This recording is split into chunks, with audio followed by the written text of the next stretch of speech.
কথাটো হৈছে সোণাপুৰত যেটো হৈছে এইটো একদম মানে গণতন্ত্ৰ দেশত এটা সভ্য সমাজত চৰম মানে আপোনাৰ বেয়া কাম হৈছে যেটো নেকি আপোনাৰ এজন নাগৰিকৰ মানে জন্ম বাসস্থান থকা বকাৰ কাৰণে যেটো থাকিব লাগিছে নাগৰিকৰ মানে মৌলিক অধিকাৰ খৰ্ব কৰা হৈছে সোণাপুৰত মানুহখিনিক উচ্ছেদ কৰা কাম উচ্ছেদৰ বিৰোধিতা কৰা নাই আপোনাৰ ব্লক এণ্ড বেল্টৰ মাটি যেহেতু ট্ৰাইবেলত আছে সেই ট্ৰাইবেল বেল্টত আছিলে গতিকে এই মানুহখিনিক কমচে কম মানে আপোনাৰ ইভিকশ্যন কৰাৰ আগত চৰকাৰৰ দায়িত্ব আছিলে যে আপোনাৰ সেইখিনি মানুহখিনিক ৰিহেবিলিট কৰাৰ কাৰণে কমচে কম ক'ৰবাত নহয় ক'ৰবাত ৰিহেবিলিট কৰিব লাগিছিলে ৰিহেবিলিটেশ্যন কৰাৰ আগতেই মানে তেখেতসকলক যেনেকৈ অমানৱীয়ভাৱে অত্যাচাৰ কৰি খেদা হ'ল অমানৱীয়ভাৱে অত্যাচাৰ কৰি তাত 3জন মানুহ পুলিচৰ গুলীত নিহত হ'ল গুলি কৰিব নালাগিছিলে গুলি কৰাৰ চিটুৱেশ্যন হোৱা নাছিলে তাতে গুলি কৰাৰ কোনো চিটুৱেশ্যন নাই মানুহখিনি খেদিব পাৰিলেহেঁতেন লাহেকৈ ক'ব পাৰিলেহেঁতেন বা আপোনাৰ মানুহখিনি জাননী দিব লাগিছিলে আপোনাৰ সুপ্ৰিম কোৰ্ট আপোনাৰ হাইকোৰ্টৰ এটা ৰুলিং আছে ভাৰ্ডিক্ট আছে যে কোনো যদি চৰকাৰী মাটিটো কোনোবা মানুহ বসবাস কৰে সেই মানুহখিনিক উচ্ছেদ কৰিব লগা হ'লে তাক 15 দিন আগতে নোটিছ ইছ্যু কৰিব লাগে কোনো নোটিছ ইছ্যু কৰা নাই একোৱে কৰা নাই গতিকে চৰকাৰৰ যিটো দায়িত্ব আছিলে এখন চৰকাৰৰ দায়িত্ব থাকে মানে সেই মানে ৰাজ্যৰ সেই অঞ্চলৰ মানুহখিনিক সুৰক্ষা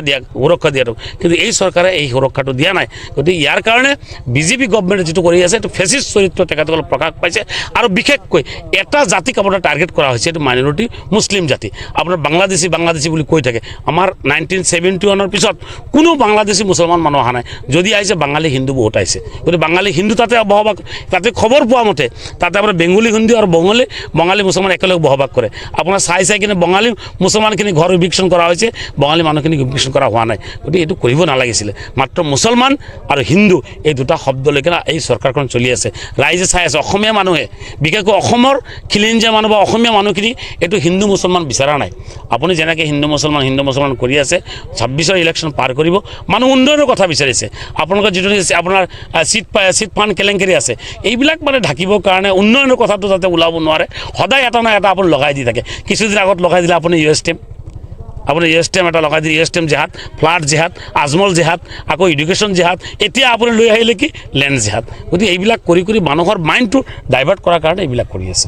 কংগ্ৰেছ একচুৱেলি এইটো হৈছে কংগ্ৰেছ আৰু বিজেপি মিলি কামবিলাক কৰি আছে কেনেকৈ কৰি আছে আপোনাক কৈ দিওঁ এই কথাটো ক'ব লগা হ'লে কংগ্ৰেছী মানুহবিলাকে বেয়া পাব কংগ্ৰেছ লিডাৰবিলাকে বেয়া পাব যিমান আজি মুছলমানৰ ওপৰত অত্যাচাৰ হৈছে একমাত্ৰ মেইন হেৰি হ'ল পাৰ্টি হ'ল কংগ্ৰেছ পাৰ্টি যদি কংগ্ৰেছৰ দিনত এই মাটিখিনি ব্লক আৰু বেল্টত নেপেলালেহেঁতেন তেতিয়াহ'লে আজি এইখন মানুহ উচ্ছেদ হ'ব লগা নহ'লহেঁতেন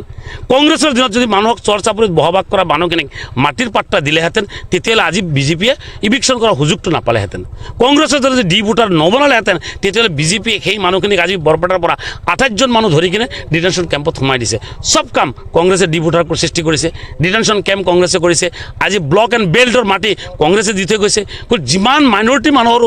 মানে যিমান অন্যায় কৰিছে গোটেইখিনি অন্যায় কংগ্ৰেছে কৰি থৈ গৈছে আৰু ইয়াৰ কাৰ্যকৰিতা কৰি আছে বিজেপি গভৰ্ণমেণ্টে গতিকে বিজেপি আৰু কংগ্ৰেছ একে বস্তু একে মুদ্ৰাৰ হিফিটি গতিকে কালি আমি পৰহি গৈছিলোঁ যাওঁতে তাতে তৰ্ক বিতৰ্ক কিবা এটা হৈছে তাৰপিছত যোৱাকালি 2-4-5জন কংগ্ৰেছৰ বিধায়ক গৈছিলে গৈ কিনে তাত গাড়ীৰ পৰা নামাই নাই তেখেতসকলে এজন নামিছিল বাকীখিনি নামাই নাই তেখেতসকলে মাত্ৰ এইটো ভোট বেংকৰ পলিটিক্সটো কৰি আহিছে গতিকে এতিয়া তেখেতসকলে ক'ব নোৱাৰে যে বেল্টৰ মাটি মানুহ গুচি যাব লাগে নে থাকিব লাগে সেইটো কথা ক্লিয়াৰ ভাগে কৰিব নোৱাৰে গতিকে মুছলমানক যেনেকৈ অত্যাচাৰ কৰিছে আৰু যেনেকৈ আপোনাক মানে অপসাৰণ কৰিছে এইটো আৰু মানে কংগ্ৰেছে এতিয়া সেইকাৰণে কংগ্ৰেছে ভুগি আছে আজি যে 10 বছৰৰ পৰা নাই আৰু ভৱিষ্যত কিমান বছৰ কংগ্ৰেছ নাই এইটো ক'ব নোৱাৰি এইবাৰ ক্ষমতাত আহিব কংগ্ৰেছৰ মাজত যিমান অৰি যোৱাকালি আপোনালোকে গম পাইছে কেইজনক চকচ কৰিছে আব্দুল ৰছিদ মণ্ডল আপোনাৰ হেৰি কি নন্দিতা আপোনাৰ এই ৰেকিবুদ্দিন যিবোৰ মেইন লিডাৰবিলাকক চকচ কৰিছে কংগ্ৰেছৰ আছে কোন এইটো কথা কওক না লাহে কেইদিনমান আগত ওলাইছে ভূপেন বৰা গুচি যাব গতিকে মানুহটো অলমষ্ট গুচিয়ে গ'ল বসন্ত দা আছিলে গুচি গ'ল ৰূপজ্যোতি কুৰ্মী গুচি গ'ল সুস্মিতা সেন গুচি গ'ল সুস্মিতা দেৱ গুচি গ'ল আছে কোন ৰে ভাই গতিকে কংগ্ৰেছে চৰকাৰ গঠন কৰাটো ভাল কৰক তেখেতসকলে কিন্তু তেখেতসকলে মানুহখিনি ধৰি ৰাখিব পাৰিছে জানো তেখেতসকলে কাৰ পৰা ভোট ল'ব আলিকুলি নাই এতিয়া কংগ্ৰেছৰ পকেটত নাই ভোট ক'ৰ পৰা পাব মানুহক ধুবুৰীৰ ৰাইজসকলক চিধা মানুহ সৰল সোজা মানুহ সেইখিনিক মিছগাইড কৰি ভোটখিনি লৈছিল তেখেতে লেকচাৰ মাৰিছিলে তেখেতে মিটিঙত কৈছিলে ৰাইজ আপোনালোকে বদৰুদ্দিনক ভোট দিব নালাগে মোক ভোট দিয়ক আপোনালোকে ভোট দিয়াৰ 2 মাহৰ পিছতে হিমন্ত বিশ্ব চৰকাৰক মই চৰকাৰ ভাঙি দিম বুলি কৈছিলে ভাঙিব পাৰিছে জানো গতিকে তেখেতে মুছলমান লিডাৰ হয় কিন্তু মুছলমানৰ কাৰণে একো কৰা নাই মুছলমানৰ কাৰণে যিখিনি ক্ষতি ৰকিবুল হুছেইন ডাঙৰীয়া কৰিছে ভাৰত স্বাধীন হোৱাৰ পিছৰ পৰা কোনো মুছলমানে ইমানখিনি ক্ষতি কৰা নাই 20 বছৰ হৈ গ'ল তেখেত ৰাজত্বত আছিলে 20 বছৰ কি কাম কৰিছে ডিটেনশ্যন কেম্প দি থৈ গৈছে ডি ভোটাৰ দি থৈ গৈছে আপোনাৰ এনআৰচি কাম কমপ্লিট কৰা নাই চাকৰিৰ নামৰ ৰিজাৰ্ভেশ্যন নাই কি কাম কৰিছে দেখাই দিয়কচোন ৰকিবুল হুছেইনে মুছলমানৰ লিডাৰ বুলি কয় কিন্তু মুছলমানৰ বিপদৰ সময়ত আজি আপাৰ আসামত গণ্ডগোল হৈছে মিয়াখেদা আন্দোলন হ'ল এদিন মাত নিদিলে